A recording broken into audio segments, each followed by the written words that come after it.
ଅଛି ମସଲା ରେଡି। ଆରେ ଆସିଗଲ। Yes boss. ଓ କ'ଣ ଲାଗୁଛି ଗ ଏତେ ଟେଷ୍ଟ ରାଜ ହଉଛି ରୁଚି ମସଲା। ଗୋଟେ ନୂଆ ଆସିଛି ଗୋଟେ ଦାଢି ନମକ ସେଇ ହେଇନି କଷାଟା ଖାଇସାରିଲୁଣି। ଏଇ ନମକ ଖାଇକି ତମେ କ'ଣ କରୁଛ ସେଠି? ଲଙ୍କା ଦଳି ନଦି ଭୟଙ୍କର ବହୁତ ଜୋସ୍। ଭାଇ ଟେଷ୍ଟ କେମିତି ଅଛି? ମସ୍ତ ଲାଗୁଛି। ମୋର ଟିକେ ଥଣ୍ଡା ହେଇଯାଇଛି ତ ମୁଁ ଜାଣିପାରୁନି। ବହୁତ ଜୋସ୍ ମୋର ବହୁତ ଜୋସ୍। ଫାଇନାଲି ପହଞ୍ଚି ଯାଇଛି ଗୋଟେ ସାଙ୍ଗ କ୍ୱାର୍ଟରକୁ, ଗଭର୍ଣ୍ଣମେଣ୍ଟ କ୍ୱାର୍ଟର।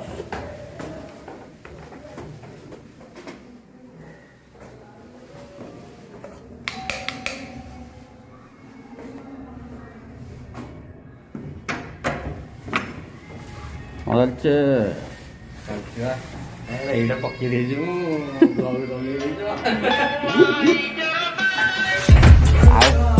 ଆଉ ଘରେ ଘରେ କ'ଣ ବ୍ଲେଜର ଫ୍ଲେଜର ପିନ୍ଧିକି ରହିବ? ଗାମୁଛା ପକେଇ ଦେଇକି କୋଉ ଜାଗା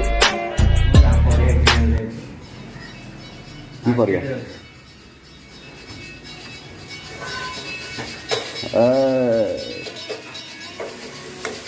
मसला रेडी।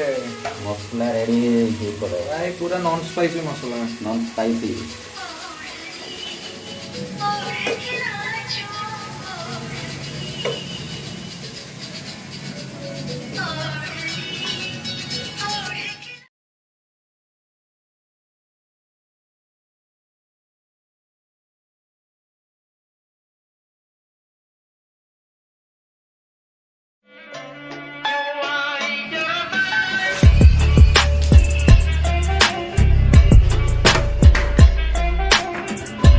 ଆରେ ଆସିଗଲ।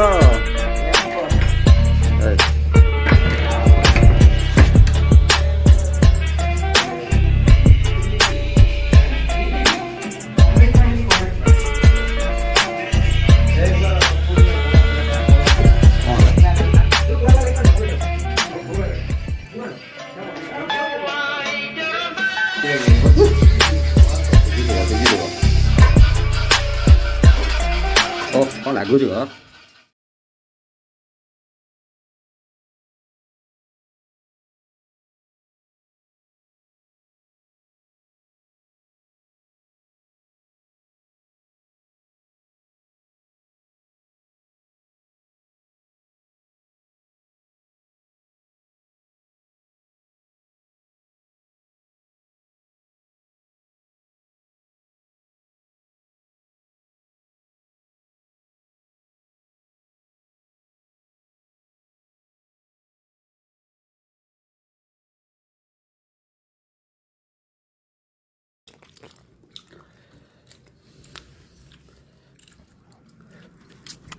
ମସ୍ତ ଲାଗୁଛି।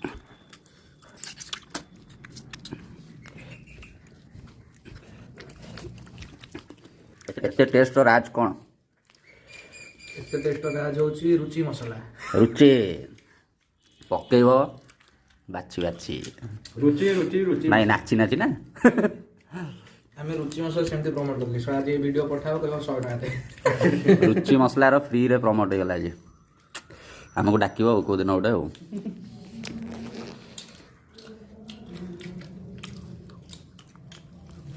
ଆର ବର୍ଷ ବାଲିଯାତ୍ରାରେ ଗୋଟେ କାଉଣ୍ଟର ପକେଇବା ଚାଲ। ଚିକେନ କଷା ବିକିବା ସାଇଡ଼ରେ ରୁଚି ଲେଖା ହବ। ରୁଚି ସ୍ପନ୍ସର। ବାଲିଯାତ୍ରା ତ ଭାଉ କରୁଥିଲେ ଆଉ ଯେତେବେଳେ ଦେଖିବ ବାଲିଯାତ୍ରା।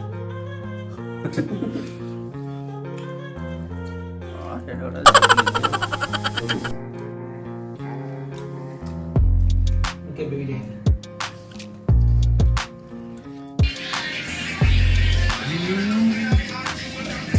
ଗୋଟେ ନୂଆ ଆସିଛି ଗୋଟେ ଦାଢି ନମକ ମାନେ ଏଇଟା ଯିଏ ଯାହାର ଦାଢି ଉଠୁନି ବିଅର୍ଡ ଉଠୁନି ମସ୍ତାକ ଉଠୁନି ଖାଇଲେ ତାର ଉଠିବ ବୋଧେ ଆଉ। କିଏ ଆଣି କେଉଁ ପ୍ରକାର ଭେରାଇଟି ବାହାରୁଛି ଦୁନିଆରେ। ଚାଲିଛି ରୋଷେଇ ହେଇନି କଷାଟା ଖାଇସାରିଲୁଣି। ଏଇ ନମକ ଖାଇକି ବରୁଣ ଦାଢି ଫୁଲୁଛି। ଏଇ ନମକ ଖାଉଥିଲ କିନ୍ତୁ ଅଲଗା ଜରରେ ରଖୁଥିଲ ଆମେ ଜାଣି ନପାରୁ କହିଲେ। ଓହୋ ଏଇ ନମକ ଖାଇକି ପୁରା ଦାଢି ପୁରା ପଳେଇଛି। ସିକ୍ରେଟ ଅଫ୍ ଦାଢି। ତମେ କ'ଣ କରୁଛ ସେଠି?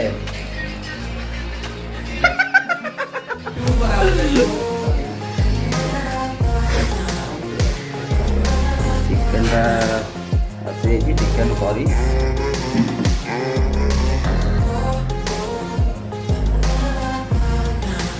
ଦିସ୍ ଇଜ୍ ରାଇସ୍ ଆସିଗଲା ଆମର ସାନୁ ବାବା ନେଇ ଆସି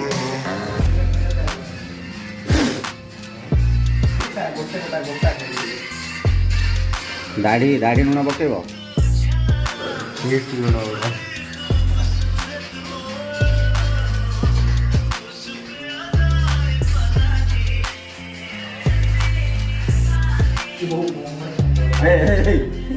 କ'ଣ କରୁଛୁ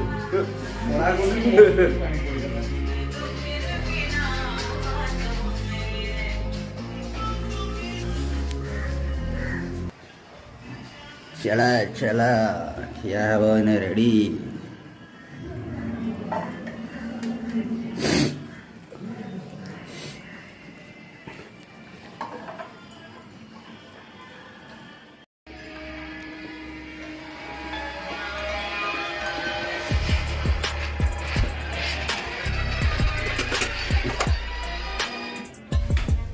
ଖଟଟା ଟିକେ ବଡ଼ ହେଇଯାଉଛି ବୋଧେ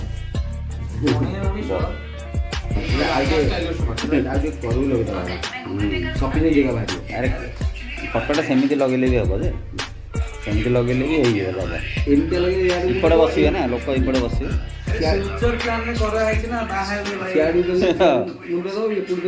ଯାହା ହେଲା ଭିତରେ ଗୋଟେ ଖଟ ବି ବସି ବୟସ ହିସାବରେ ବଡ଼ ହେଉଛି ବୋଧେ ନ୍ୟାଚୁରାଲ ଗ୍ରୋ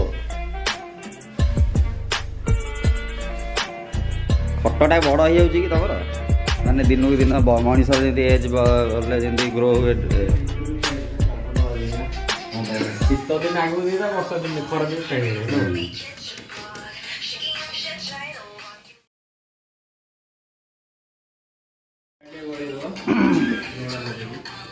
ସାନୁ ବାବା ଟିକେ ଗୋଳେଇ ଦଉନ ଦିଅ ନ ଲୁଣ ପକ ମୁଁ ଗୋଳୁଛି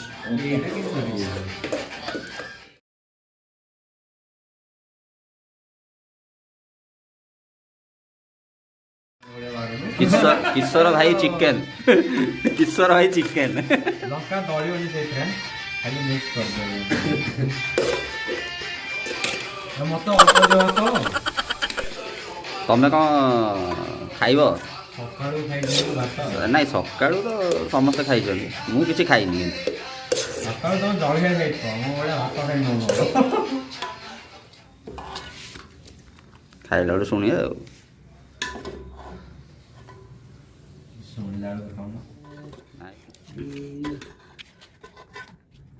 ତାକୁ ଯେଉଁ ଗଲା ଥର ମୁଁ କରିନଥିଲି ରୋଷେଇ ଘର ଗୀତ ଆସିଲା 3 ଥର ପକେଇଲି 3 ଥର ପକେଇଥିଲି ନା ଭାବିଲି କ'ଣଟା ଗୀତ ବାଜିବ ତାକୁ ମୁଁ ଧୀରେ ଧୀରେ କାଟିଲି ତାପରେ ଲଙ୍କା ଦଳି ନଦି ପଡ଼ିଛି କିନ୍ତୁ ଏତେ ଲେମ୍ବୁ କ'ଣ ଆଣିଛ କି ହାତ ଧୋଇବ ନା କ'ଣ ଲେମ୍ବୁରେ ଗାଧେଇବ ଓହୋ ମାନେ ତମେ ପୁରା ମାନେ ହେଲ୍ଥ କନସିୟସ୍ ମାନେ ଅଲଗା ପ୍ରକାର ମାନେ ଫରେଷ୍ଟ ପାର୍କ ଲେମ୍ବୁ ଗଛରୁ ଯାଇକି ସକାଳୁ ହେବ ଧରିକି ଆସିଥିବ ନା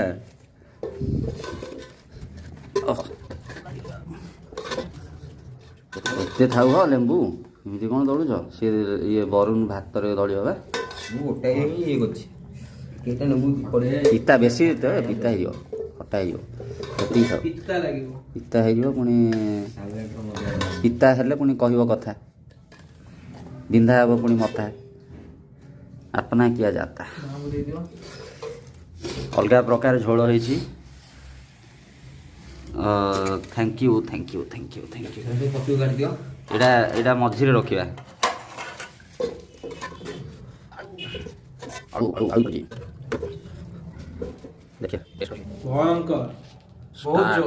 ବହୁତ ଜୋଶ ଅଛି ମୋର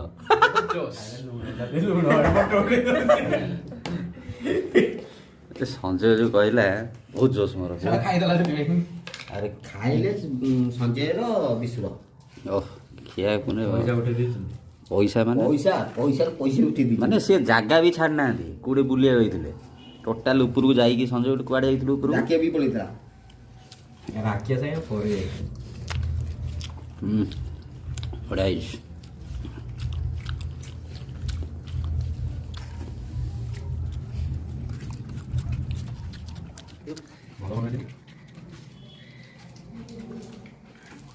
ଖାଲି ଚିକେନ ଖାଇଲେ କଣ ସାଲାଡ ନିଅ ସାଲାଡ ସାଲାଡ ସାଲାଡ ଟିକେ ଖାଇବ ଚିକେନ ଟିକେ ଖାଇବ ଖାଲି ଚିକେନ